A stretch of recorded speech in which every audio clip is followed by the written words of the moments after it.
नमस्कार दोस्तों, स्वागत है आप सभी का हमारी एक नई वीडियो में जो कि होने वाली है स्टील के दूसरे लेक्चर की तरफ। तो हमने एक वीडियो लेक्चर इससे पहले रिकॉर्ड करा था जो कि बेसिकली उसके अंदर हमने पढ़ा था types of iron iron present in states, कैसी कैसी स्टेट्स में आयरन है। तो आज के हमारा टॉपिक है टाइप्स ऑफ स्टील, यानी कि स्टील के प्रकार पढ़ेंगे हम। स्टील के प्रकार जानने से पहले हमें स्टील के बारे में बेसिक नॉलेज तो हो गई थी पिछले लेक्चर में। अगर जो आपने पिछला लेक्चर नहीं देखा तो अब आ, इसी डिस्क्रिप्शन में प्लेलिस्ट का लिंक डल रहा है, तो उसमें हमने वीडियो के साथ अपलोड करते जाएंगे और आप वहां से देख सकते हैं और उस प्लेलिस्ट को आप ज्वाइन भी कर सकते हो। ठीक है, तो चलो अपने टॉपिक की तरफ चलते हैं। तो जैसा कि टॉपिक का नाम है टाइप्स ऑफ स्टील, तो हमने स्टील के बारे में पढ़ा था। स्टील क्या होता है? कंपोजिट मटेरियल होता है जो कि हमें पता है कि एलॉय होता है। एलॉय मतलब दो या दो से ज़्यादा चीज़ों से मिलके बना होता है। दूसरी चीज़, मैक्सिमम किस चीज़ का यूज़ करते हैं हम? आयरन का यूज़ करते हैं। मेन कंपोनेंट क्या होता है स्टील का? आयरन। ठीक है, तो अब हम चलते हैं माइल्ड स्टील की तरफ, जो कि क्या है? फर्स्ट टाइप है स्टील का। तो इसके अंदर हम नोट करने वाली बात यह है कि हमने कार्बन कितना डाला है? 1% से भी बहुत कम। ये तो मैक्सिमम हो गया, इसे हटा के मिनिमम कर देते हैं, यानी कि 1% से भी कम। ठीक है, तो 0.15% बहुत कम होता है और 0.30 तक जाता है ये मैक्सिमम। ठीक है, तो इसके अंदर हम क्या करते हैं? एवरेज लेते हैं जब इनकी, तो ये कितना आता है? 0.23%। ये यूज़ होता है कॉम्पिटिटिव एग्ज़ाम में याद करने के लिए। ठीक है, तो दूसरी प्रॉपर्टी की तरफ चलते हैं हम। जैसे कि हमें पता है कि अगर जो हम कार्बन बढ़ाते रहते हैं तो उसके अंदर क्या होती है? ब्रिटलनेस बढ़ती रहती है, यानी कि कंप्रेसिव स्ट्रेंथ बढ़ती रहती है। अब हमने यहाँ पे क्या करा है कि जो कार्बन है हमारी, उसकी परसेंटेज कम करी है, 1% से भी बहुत कम करी है। ठीक है, तो जैसा कि हम जानते हैं, तो यहाँ पे क्या होगी? कंप्रेसिव स्ट्रेंथ क्या हो जाएगी? कम हो जाएगी। अब दूसरी चीज़, टेंसाइल स्ट्रेंथ उसका अपोजिट होती है कंप्रेसिव ब्रिटलनेस का। ठीक है, तो हमने कार्बन डाल दिया भाई साहब, कार्बन डाला बहुत कम, तो टेंसाइल स्ट्रेंथ क्या हो जाएगी? हाई हो जाएगी, और ब्रिटलनेस क्या हो जाएगी? बहुत कम हो जाएगी। ठीक है, और इसके बाद एक और पॉइंट ऐड कर सकते हो आप इसके अंदर, टेंसाइल स्ट्रेंथ। टेंसाइल स्ट्रेंथ क्या हो जाएगी? हाई हो जाएगी। थोड़ा लिख देता हूँ मैं, टेंसाइल स्ट्रेंथ, थोड़ा शॉर्ट में लिख देता हूँ, स्पेस कम है। ये क्या हो जाएगी? हाई हो जाएगी। ठीक है, तो अब हम चलते हैं दूसरे टाइप की तरफ स्टील के।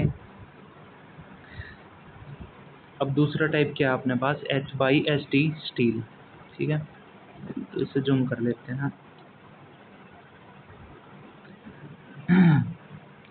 तो HYSD आपने RCC के अंदर भी ज़रूर पढ़ा होगा। ठीक है, और आपने इसे स्टील स्ट्रक्चर में भी पढ़ा होगा।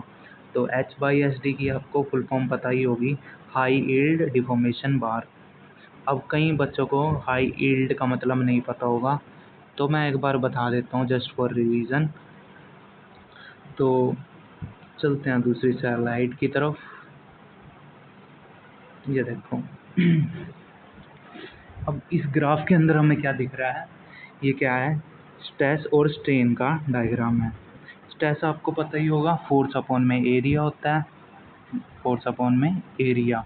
ठीक है, और स्ट्रेन क्या होता है?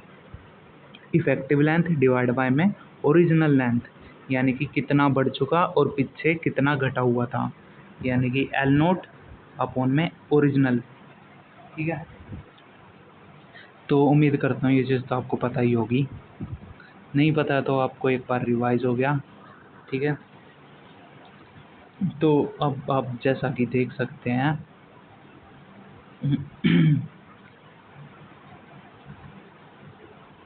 यहाँ पे ए पॉइंट तक जैसे जैसे स्ट्रेस बढ़ रहा है वैसे वैसे स्ट्रेन बढ़ रहा है। तो ये किसे फॉलो कर रहा है, लॉ ऑफ इलास्टिसिटी को फॉलो कर रहा है। ठीक है, तो जैसा कि आपने पढ़ा ही होगा, जो ए पॉइंट है हमारे पास, वहाँ से अगर जो हम फोर्स यानी कि स्ट्रेन हटा देते हैं तो ये क्या हो जाएगा, वापस आ जाएगा अपनी पोजीशन की तरफ। ठीक है, इसी पॉइंट को हम क्या कहते हैं, इलास्टिसिटी पॉइंट कहते हैं।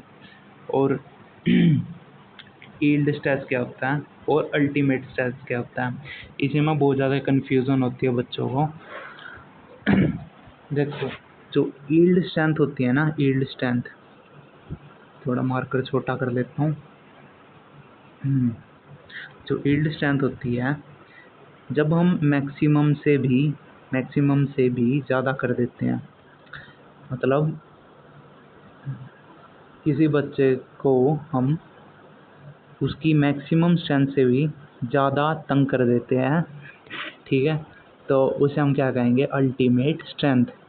और यील्ड स्ट्रेंथ क्या होगी, यील्ड स्ट्रेंथ क्या होता है, मैक्सिमम से थोड़ा सा कम, जब तक वो झेल सके। ठीक है, झेल सके उसे हम क्या कहते हैं, यील्ड स्ट्रेंथ। ठीक है, और मतलब जो मैक्सिमम, जब अपन ने अल्टीमेट स्ट्रेंथ लगा दिया तो इसके बाद हमारे पास क्या आ जाती है, डिफॉर्मेशन आ जाती है बार के अंदर, और वो अपनी रिगेन नहीं कर सकती फोर्स। ठीक है, जब यहाँ बी पॉइंट होता है ना, जब बी से ये ऐसा हो जाता है भाई, अपनी ओरिजिनल पोजीशन रिगेन नहीं कर सकती।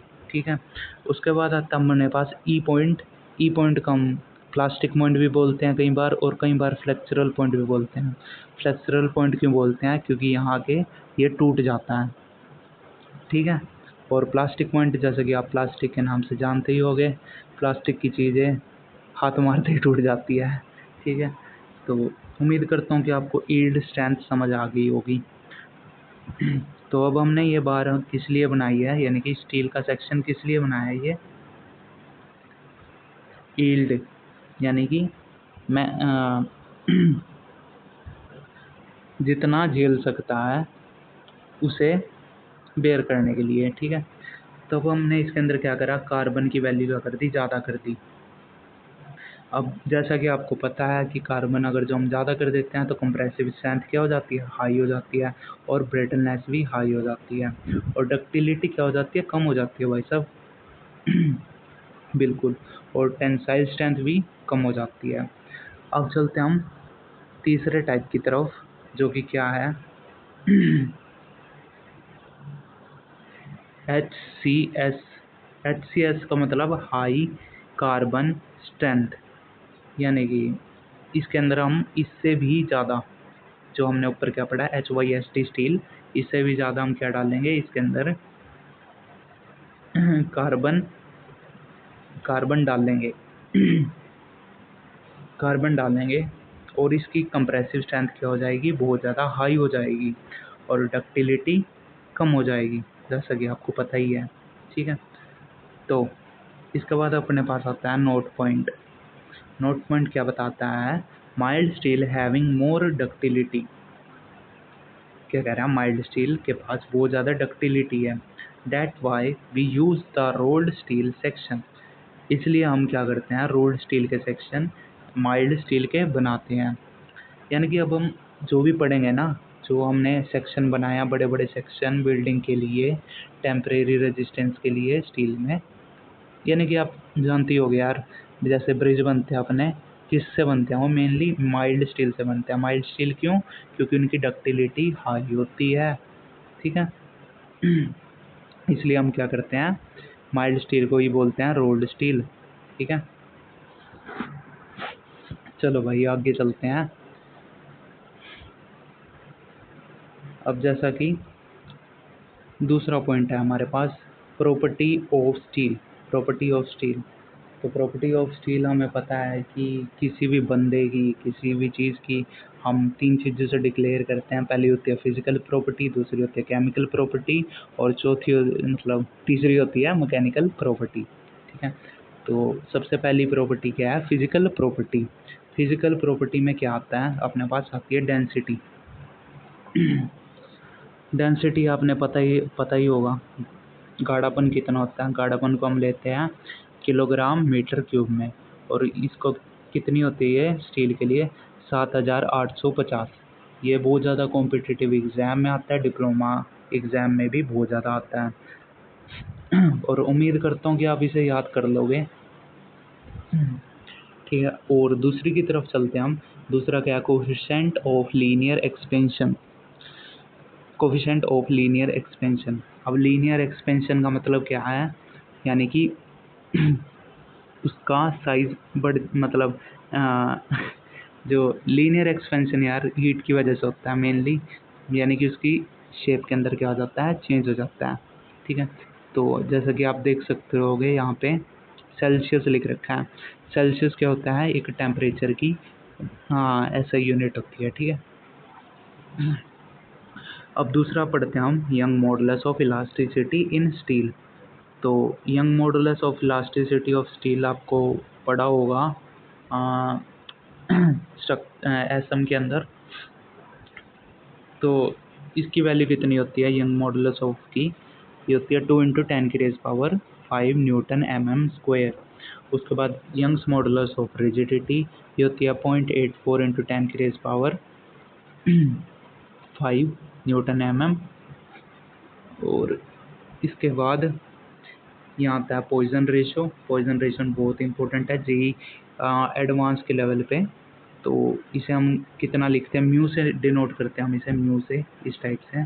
और इसमें 0.2 क्या होता है? बहुत कम होता है।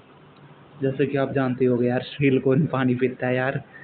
ठीक है, पॉइजन रेशो मतलब कितना पानी चूस रहा है। ठीक है, लाइक हम सोइल का टेस्ट करते हैं, वहाँ आपने ज़रूर पढ़ा होगा इसके बारे में। तो एज अ डिप्लोमा स्टूडेंट आपको याद करना है डेंसिटी ऑफ स्टील, और साथ में एक यंग्स मॉडुलस ऑफ इलास्टिसिटी ज़रूर याद कर लेना। बस इन दो की रिक्वायर्ड बहुत ज़्यादा पड़ती है आपके डिप्लोमा कोर्स के अंदर। ठीक है, तो अब हम चलते हैं दूसरी प्रॉपर्टी की तरफ, जो कि क्या है? एक मिनट हटा देता हूँ इसे।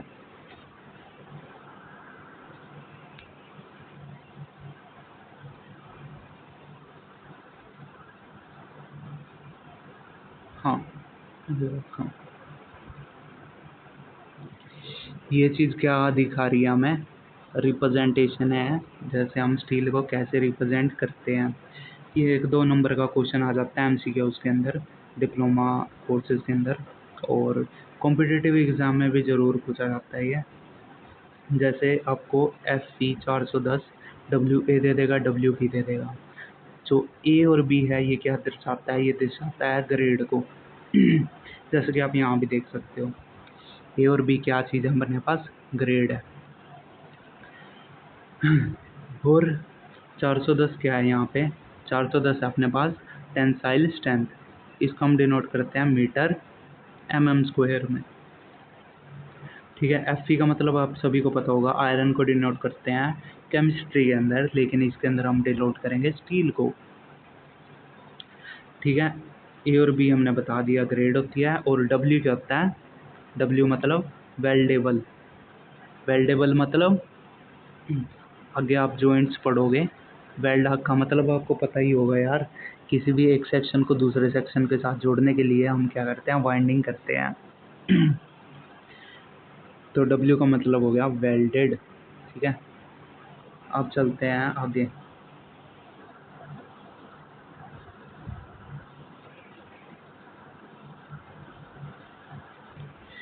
चलो गाइस, अब चलते हैं नेक्स्ट प्रॉपर्टी की तरफ। यार इसकी नेक्स्ट प्रॉपर्टी आती है अपने पास केमिकल कॉम्पोजिशन।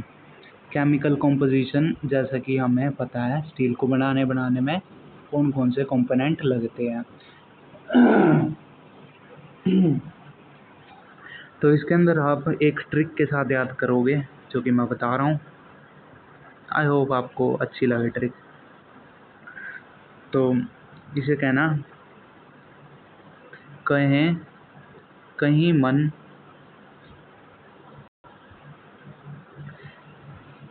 एक सेकेंड इस ट्रिक को दोबारा बता देता हूँ मैं। कहे मन शिव पार्वती शिव। ठीक है, कहे मन शिव पार्वती शिव। तो आप इस ट्रिक की मदद से इसके केमिकल कॉम्पोजिशन याद कर सकते हैं। ये बहुत मतलब पूछता है आपके एग्ज़ाम के अंदर, ठीक है। तो आपको याद करने वाली चीज़ क्या रहेगी, ये इसमें सबसे ज़्यादा क्या पाया जाता है, मैग्नीशियम, स्टील के अंदर मैग्नीशियम, ठीक है। कितना है, 1.5%।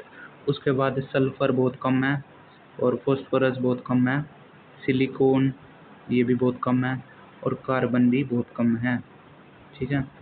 तो उम्मीद करता हूँ कि आप ये याद रख लोगे और थोड़ी बहुत ही आगे पीछे भी कर सकते हैं यार, परसेंटेज ऐसा कोई वो रोल नहीं है इसका खास, मतलब इतना ज़्यादा भी आगे ना करना कि वही गलती हो जाए ठीक है। तो मतलब 1% से कम रखना और 10% के बीच में रखना, ठीक है, 0.10% के। चलो अब आगे चलते हैं।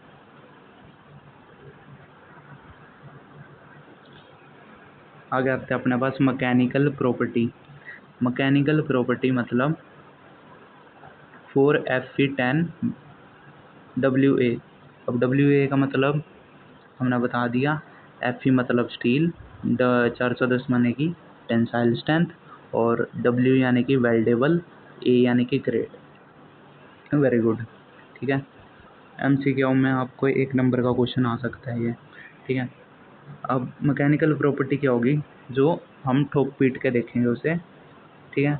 तो वो क्या हो जाएगी, मैकेनिकल प्रॉपर्टी। तो इसमें क्या लिख रखा है, यील्ड स्ट्रेंथ। यील्ड स्ट्रेंथ उम्मीद करता हूँ आपको समझ आ गई होगी से, ठीक है। तो फॉर 20 mm लेस डाया, मतलब ये चीज़ अपन ने किस बेस पे लिख रखी है। अभी आगे आप क्या पढ़ोगे, रिवेट के बारे में पढ़ोगे, ठीक है। तो रिवेट के डाया के बारे में हमने लिख रखी है। तो अभी आपको ये समझ नहीं आएगा, जब मैं आपको रिवेट पढ़ाऊँगा तब आपको दोबारा ये प्रॉपर्टीज़ दिखाऊँगा। ये चलो बता ही देता हूँ। देखो 20 mm लेस देन डाया यानी कि किस चीज़ की बात कर रहा है, प्लेट की बात कर रहा है, ठीक है।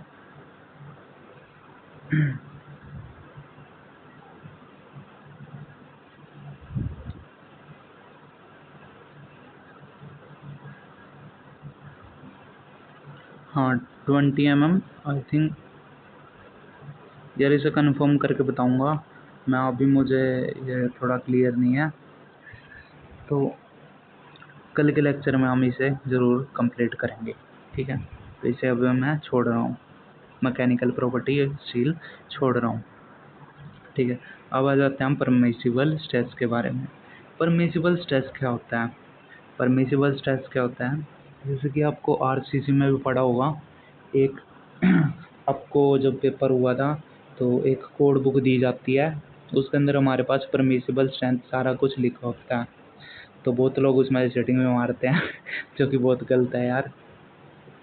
बाकी देखो परमिसिबल स्ट्रेंथ के बारे में क्या होता है, जैसे एक बंदा आया, ठीक है, ये 10 घंटे काम कर सकता है, 10 घंटे काम कर सकता है, लेकिन हमें इसकी एवरेज निकाल के हम इसे 7 घंटे काम करवा रहे हैं, 7 घंटे काम करा रहे हैं। तो हमने इसे 10 घंटे काम ना करने से 7 घंटे बचा लिया। अगर जो 10 घंटे काम करेगा तो ज़्यादा बीमार हो जाएगा ठीक है, ऐसे आप समझ सकते हो। तो मतलब परमिसिबल स्ट्रेंथ क्या हो गया, मैक्सिमम से कम जहाँ तक ये झेल पाए, ठीक है। अगर जो हमने बढ़ा दिया तो वो क्या हो जाएगा, मैक्सिमम स्ट्रेंथ, ठीक है। अभी हम क्या कर रहे हैं इसमें, हमने क्या करा, एक्सियल टेंसाइल परमिसिबल स्ट्रेंथ यानी कि 0.6 FOI, ये अपन ने आरसीसी में पढ़ा था, ठीक है। तो 0.6 FOI को खोलेंगे अगर जो 6/10, ठीक है। तो जैसे हम 250 का यूज़ कर रहे हैं, ठीक है, तो कितना बनता है ये 0 से 0 कैंसिल, 6 को मल्टीप्लाई करेंगे, 6 5 ज़ा 30, 6 5 ज़ा 30 और 3 ऊपर और 6 2 ज़ा 12 और ये हो जाएगा 12 + 3 15 यानी कि 150। ठीक है, तो इसकी परमिसिबल स्ट्रेंथ क्या हो जाएगी 150, इसकी क्या निकल जाएगी स्ट्रेंथ निकल जाएगी, यानी 150 ये झेल सकता है।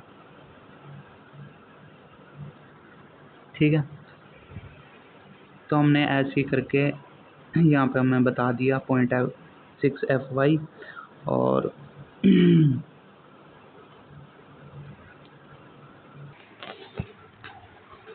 और यार FY हमें जर्नली यहाँ पे दिया जाता है 410, तो हमने 410 इसके अंदर पुट करा तो हमें क्या मिली FOS यानी कि फैक्टर ऑफ सेफ्टी 1.67।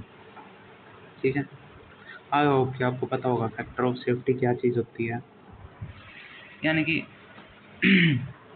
उसे बचा लेना उस कंडीशन तक। ठीक है, फैक्टर ऑफ सेफ्टी बचाव का काम करता है। ठीक है, किसी भी स्ट्रक्चर के लिए। अब चलते हैं आगे।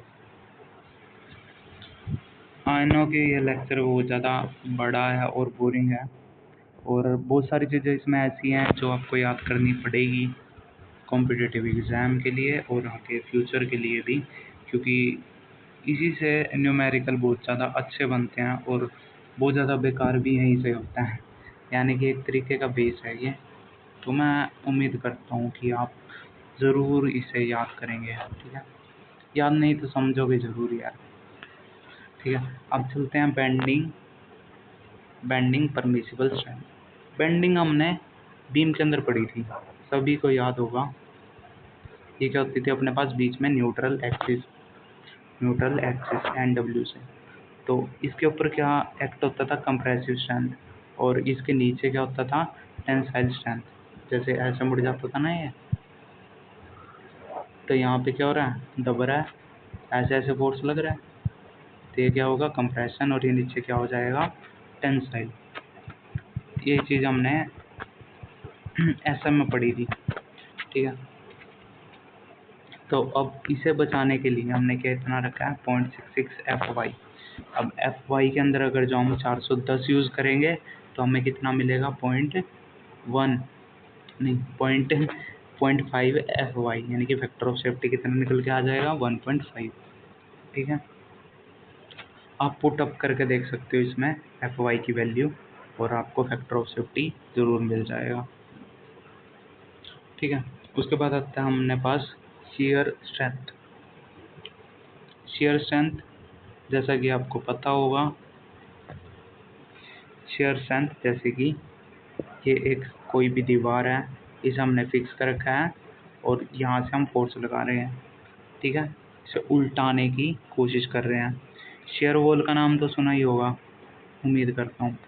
तो शियर वॉल क्या एक्ट करती है, शियर फोर्स को बचाने का काम करती है।